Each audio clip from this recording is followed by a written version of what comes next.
Assalamualaikum warahmatullahi wabarakatuh. Perkenalkan, nama saya Mutmainnah, SPD NPD dari UPTD SMP Negeri 4 Sinjai. Hari ini saya akan melakukan sebuah video pengimbasan materi asesmen kompetensi minimum. Ya, asesmen kompetensi minimum ini baru dicanangkan untuk periode-periode pelajaran tahun ini. Asesmen kompetensi minimum ini sangat berbeda dengan ujian nasional. Jadi tidak ada lagi ujian nasional pada anak-anak pada tahun ajaran saat ini. Apa sih perbedaan ujian nasional dengan asesmen kompetensi minimum itu sendiri?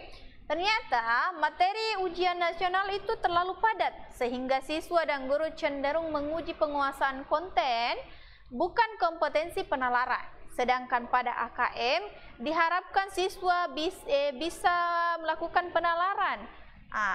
Ini perbedaannya ya. Saya secara umum mengulas saja. Jadi kalau di UN itu dia penguasaan konten lebih kebanyakan siswa menghafal. Kalau di AKM siswa diharapkan itu bisa berpikir, bernalar tentang soal-soal yang diberikan. Oke. Yang kedua, perbedaan yang kedua, ujian nasional ini menjadi beban bagi siswa, guru, orang tua karena menjadi indikator keberhasilan siswa sebagai individu.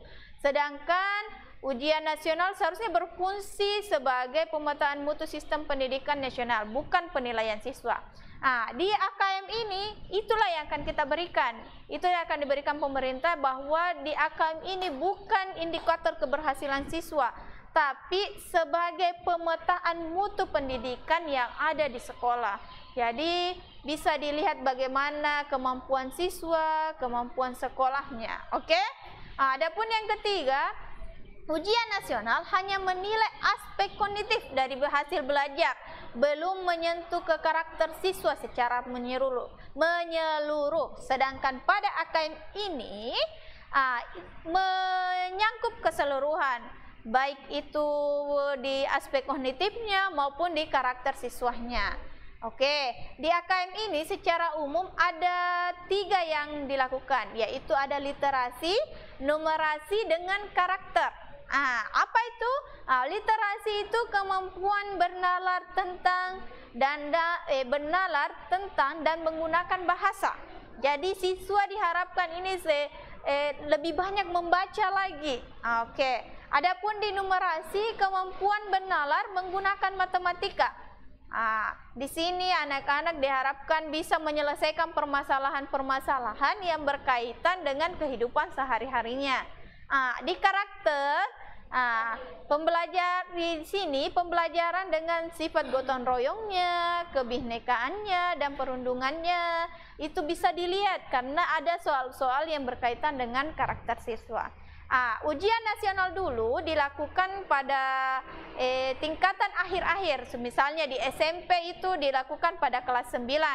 Sedangkan di AKM itu sendiri, siswa yang dimaksud yang melaksanakan AKM ini adalah siswa kelas 8, dan tidak semuanya, tapi berdasarkan sampel-sampel yang dipilih. Bukan sekolah yang menentukan, tapi sudah ada data dari Dapodik yang menentukan siswa siapa saja yang terpilih mengikuti AKM ini. Jadi tidak ada bilang diatur-atur lagi, tidak ada bilang harus nilainya siswa tinggi, tidak. Tapi betul-betul ini mau melihat bagaimana mutu pendidikan siswa, mutu pendidikan sekolah lagi ke depannya. Kenapa kelas 8 yang dipilih? Karena ada waktu 1 tahun untuk meningkatkan kemampuan siswa. Dari kelas 8 ini sudah ada hasilnya, sehingga ada perbaikan lagi ke depannya selama 1 tahun mutu pembelajaran. Jadi diharapkan setelah 1 tahun ke depan siswa bisa ada perubahan dan mutu pembelajaran siswa lebih meningkat lagi dari hasil AKM sebelumnya. Oke? Cukup sekian dari saya tentang sosialisasi asesmen kompetensi minimum. Lebih dan kurangnya mohon dimaafkan. Assalamualaikum warahmatullahi wabarakatuh.